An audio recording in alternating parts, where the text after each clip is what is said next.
Hi welcome back to coastal life with Raksha Kateel YouTube channel. Post ಪ್ರೆಗ್ನೆನ್ಸಿಯ ನಂತರ ನಮಗೆ hair fall ಎಲ್ಲ ಜಾಸ್ತಿಯಾಗಿ ಹೆಣ್ಣು ಮಕ್ಕಳಿಗೆ ಕಾಣ್ತದೆ. ಹಾಗೆ ನಂದು ಕೂಡ ತುಂಬಾ ಹೇರ್ ಫಾಲ್ ಆಗ್ತಾ ಉಂಟು. ಹಾಗೆ ಕೆಲವೊಂದು ಕಾರಣಗಳಿಂದ ನಮಗೆ ತುಂಬ ಕೂದಲು ಉದುರ್ತದೆ. ಹಾಗಾಗಿ ಇವತ್ತು ಮನೆಯಲ್ಲೇ ಕೆಲವೊಂದು ಗಿಡಮೂಲಿಕೆಗಳನ್ನೆಲ್ಲ ಹಾಕಿ ಹಾಗೆ ಕೆಲವೊಂದು ಈ ಡ್ರೈ ಇಂಗ್ರೀಡಿಯೆಂಟ್ಸ್ ಎಲ್ಲ ಹಾಕಿ ನಾನೊಂದು ಎಣ್ಣೆಯನ್ನು ತಯಾರು ಮಾಡ್ತಿದ್ದೇನೆ. ಅದನ್ನು ಯಾವ ರೀತಿಯಾಗಿ ಮಾಡೋದು ಹಾಗೆ ಅದಕ್ಕೆ ಏನೆಲ್ಲ ತಗೊಂಡಿದ್ದೇನೆ ಅಂತ ಇವತ್ತಿನ ವಿಡಿಯೋದಲ್ಲಿ ನಿಮಗೆ ತೋರಿಸಲಿಕ್ಕಿದ್ದೇನೆ. ಹಾಗಿದ್ರೆ ಯಾವ ರೀತಿಯಾಗಿ ನಾವು ಎಣ್ಣೆ ತಯಾರಿಸುವುದು ಅಂತ ಇವತ್ತಿನ ವಿಡಿಯೋದಲ್ಲಿ ನೋಡುವ. ಮೊದಲಿಗೆ ನೋಡಿ, ನಾನು ಆಲದ ಮರದ ಬೇರಿದ್ದು ಅದನ್ನು ಕೂಡ ಸ್ವಲ್ಪ ತಗೊಂಡಿದ್ದೀನಿ. ಇದು ಕೂದಲು ಉದ್ದ ಬರುವುದಕ್ಕೆ ತುಂಬ ಒಳ್ಳೆಯದು. ಹಾಗೆ ಪೇರಳೆ ಹಣ್ಣಿನ ಗಿಡದ ಎಲೆ ಇದು ಕೂಡ ಸ್ವಲ್ಪ ತಗೊಂಡಿದ್ದೇನೆ. ನಂತರ ಸಂಪಿಗೆ ಎಲೆ ಕೂಡ ತಗೊಂಡಿದ್ದೀನಿ. ಇದೆಲ್ಲ ಆಪ್ಷನಲ್, ಬೇಕಿದ್ದವರು ತಗೊಳ್ಬೋದು, ಇಲ್ಲದಿದ್ದರೆ ಬೇಡ. ಹಾಗೆ ಒಂದೆಲಗ ಏನು ಬ್ರಾಹ್ಮಿ ಎಲೆ ಹೇಳ್ತೇವೆ ಅದು 1 ಹಿಡಿಯಷ್ಟು ತಗೊಂಡಿದ್ದೇನೆ. ನಂತರ ಭೃಂಗರಾಜ್ ಗರ್ಗ ಅದನ್ನು ಕೂಡ ತಗೊಂಡಿದ್ದೇನೆ, ಅದು ಕೂಡ ಎಲ್ಲ 1 ಹಿಡಿಯಷ್ಟೇ ಉಂಟು. ನಂತರ ದಾಸವಾಳದ ಎಲೆ, ಹಾಗೆ ಇದು ಪಚ್ಚಕೊರಳು ಅಂತ ಹೇಳ್ತೇವೆ ನಾವು, ಇದು ಬೇಕಿದ್ದರೆ ಹಾಕ್ಬೋದು, ಇದು ಪರಿಮಳ ಬರ್ತದೆ ತುಂಬ, ಎಣ್ಣೆ ಕೂಡ. ಇಷ್ಟು ಬಗೆಯನ್ನು ನಾನು ತಗೊಂಡಿದ್ದೇನೆ ಇಲ್ಲಿ. ನಂತರ ಇನ್ನೇನು ತಗೊಂಡಿದ್ದೇನೆ ಅಂತ ನೋಡುವ. ನೋಡಿ, ಮೊದಲಿಗೆ ಲಾವಂಚ ಬೇರು ಕೂಡ ಇಲ್ಲಿ ಸೇರಿಸ್ಕೊಳ್ತಿದ್ದೇನೆ. ಇದು ಆಯುರ್ವೇದಿಕ್ ಮೆಡಿಕಲ್ಗಳಲ್ಲೆಲ್ಲ ಸಿಗ್ತದೆ.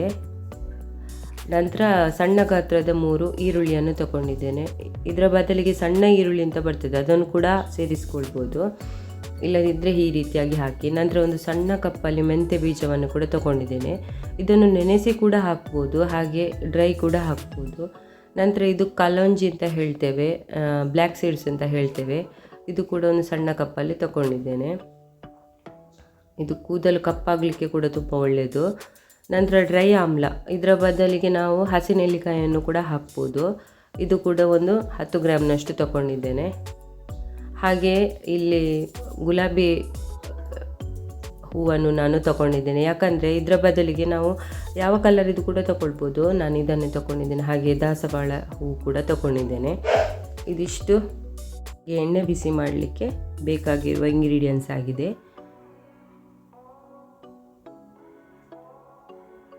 ಇನ್ನು ಯಾವ ರೀತಿಯಾಗಿ ಇದನ್ನು ಎಣ್ಣೆ ಬಿಸಿ ಮಾಡೋದು ಅಂತ ನೋಡುವ. ಮೊದಲಿಗೆ ನಾನು ಇಲ್ಲಿ ಅರ್ಧ ಲೀಟರ್ಗಿಂತ ಜಾಸ್ತಿಯೇ ತಗೊಂಡಿದ್ದೇನೆ ಸ್ವಲ್ಪ, ನೋಡಿ. ಹಾಗೆ ಕಬ್ಬಿಣದ ಬಾಣಲೆ ಇದ್ದರೆ ಈ ರೀತಿಯಾಗಿ ನಾವು ಎಣ್ಣೆ ಬಿಸಿ ಮಾಡುವಾಗ ತುಂಬ ಒಳ್ಳೆಯದು. ನಂತರ ಎಣ್ಣೆ ಕರೆಕ್ಟಾಗಿ ಬಿಸಿಯಾದ ನಂತರ ಒಂದೊಂದು ಎಲೆಗಳನ್ನು ಸೇರಿಸ್ಕೊಳ್ತಾ ಬರುವ. ಮೊದಲಿಗೆ ನಾನು ಒಂದೆಲಗದ ಸೊಪ್ಪನ್ನು ಹಾಕ್ತಿದ್ದೇನೆ, ಹಾಗೆ ಗರ್ಗದ ಸೊಪ್ಪನ್ನು ಕೂಡ ಸೇರಿಸ್ಕೊಳ್ತಿದ್ದೇನೆ. ಹೀಗೆ ಒಂದೊಂದನ್ನಾಗಿ ಎಲ್ಲವನ್ನು ಕೂಡ ಸೇರಿಸ್ತಾ ಬರುವ.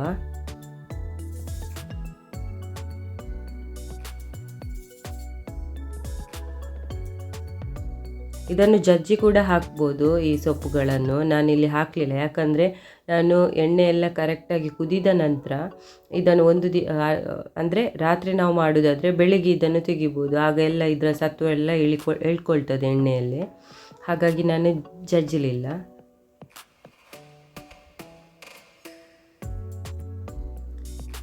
ಇನ್ನು ಸ್ವಲ್ಪ ಪ್ರೆಸ್ ಮಾಡಿ ಎಲ್ಲವನ್ನು ಕರೆಕ್ಟಾಗಿ ಸೆಟ್ ಮಾಡಿ ಇಡುವ. ನಂತರ ಇನ್ನು ಒಂದೊಂದೇ ಇಂಗ್ರೀಡಿಯೆಂಟ್ಸನ್ನು ಹಾಕಿಕೊಂಡು ಬರುವ. ನೋಡಿ, ರೋಸ್ ಪೆಟಲ್ಸ್ ಕೂಡ ಹಾಕಿದ್ದೇನೆ, ಈ ಡ್ರೈ ಆಮ್ಲ, ಮೆಂತ್ಯ ಬೀಜ, ಹಾಗೆ ಬ್ಲ್ಯಾಕ್ ಸೀಡ್ಸನ್ನು ಕೂಡ ಸೇರಿಸ್ಕೊಳ್ತಿದ್ದೇನೆ.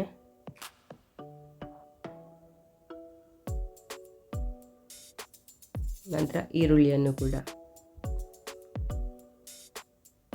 ಒಮ್ಮೆ ಕರೆಕ್ಟಾಗಿ ಪ್ರೆಸ್ ಮಾಡಿ ಸೆಟ್ ಮಾಡುವ. ಇದನ್ನು ಮೀಡಿಯಂ ಫ್ಲೇಮಲ್ಲೇ ಇಡಬೇಕು.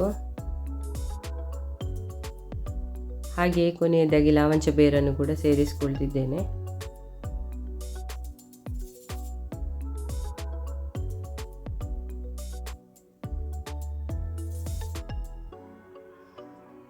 ಇನ್ನಿದು ಮಧ್ಯಮ ಉರಿಯಲ್ಲಿ ಕರೆಕ್ಟಾಗಿ ಕುದೀಲಿ. ಬೇರೆ ಕೂಡ ಯಾವುದಾದ್ರು ಇಂಗ್ರೀಡಿಯೆಂಟ್ಸ್ ಅಂದರೆ ಎಲೆಗಳಿದ್ದರೆ ಅದನ್ನು ಕೂಡ ಸೇರಿಸ್ಕೊಳ್ಬೋದು, ಎಲೋವೆರಾ ಹಾಕ್ಬೋದು, ಕರಿಬೇವು ಹಾಕ್ಬೋದು. ನಾನಿಲ್ಲಿ ಇಷ್ಟನ್ನೇ ಹಾಕಿದ್ದೇನೆ. ನೆಕ್ಸ್ಟ್ ಮುಂದಿನ ಯಾವುದಾದ್ರೂ ವಿಡಿಯೋ ಮಾಡುವಾಗ ಅದನ್ನು ಕೂಡ ಸೇರಿಸ್ಕೊಳ್ಳುವ.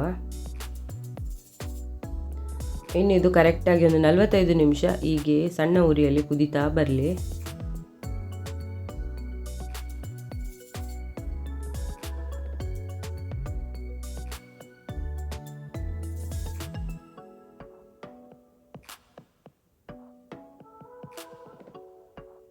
ನೋಡಿ ಈಗ ಕುದಿದು ಯಾವ ರೀತಿಯಾಗಿ ಬಂದಿದೆ ಅಂತ.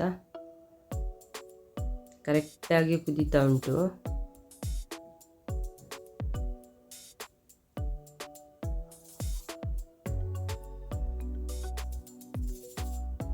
ನ್ಯಾಚುರಲ್ ಆಗಿ ಮನೆಯಲ್ಲೇ ನಾವು ಈ ರೀತಿಯಾಗಿ ಎಣ್ಣೆ ತಯಾರಿಸುವುದರಿಂದ ಕೂದಲಿನ ಬುಡಕ್ಕೆ ನಾವು ಹಾಕಿ ಮಸಾಜ್ ಕೂಡ ಮಾಡೋದ್ರಿಂದ ತುಂಬಾ ಒಳ್ಳೆಯದು. ಕೂದಲೆಲ್ಲ ಉದುರುವುದಿಲ್ಲ, ಹಾಗೆಯೇ ತಂಪು ಕೂಡ, ಕಣ್ಣಿಗೆ ಕೂಡ ತಂಪು.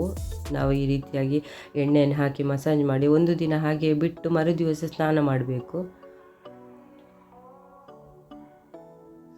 ಹಾಗೂ ಕೂದಲು ತುಂಬ ಉದುರುವುದಾದರೆ ಈ ರೀತಿಯಾಗಿ ಮಾಡಿ ನಾವು ಹಾಕೋದ್ರಿಂದ ತುಂಬ ಒಳ್ಳೆಯದು ಕೂದಲಿಗೆ, ಕೂದಲಿನ ಬುಡಕ್ಕೆ ಕೂಡ ತುಂಬ ಒಳ್ಳೆಯದು. ಅಂದರೆ ಕೂದಲಿನ ರೂಟು ತುಂಬ ಸ್ಟ್ರಾಂಗ್ ಆಗ್ತದೆ.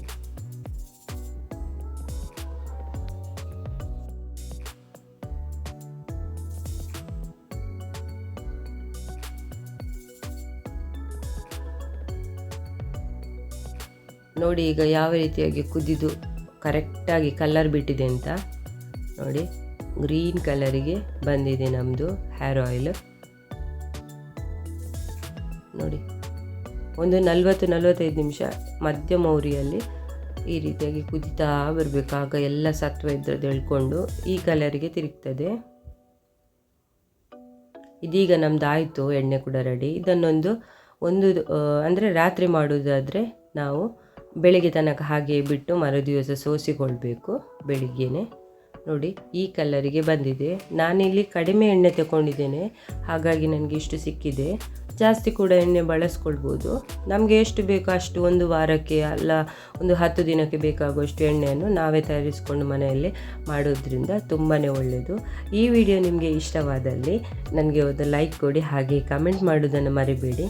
ಹಾಗೆ ಯಾರೆಲ್ಲ ನನ್ನ ಚಾನಲನ್ನು ಸಬ್ಸ್ಕ್ರೈಬ್ ಮಾಡದೆ ನೋಡ್ತಿದ್ದೀರಾ, ದಯವಿಟ್ಟು ಸಬ್ಸ್ಕ್ರೈಬ್ ಮಾಡಿ ನನ್ನ ಚಾನಲ್ಗೆ ಸಪೋರ್ಟ್ ಮಾಡಿ.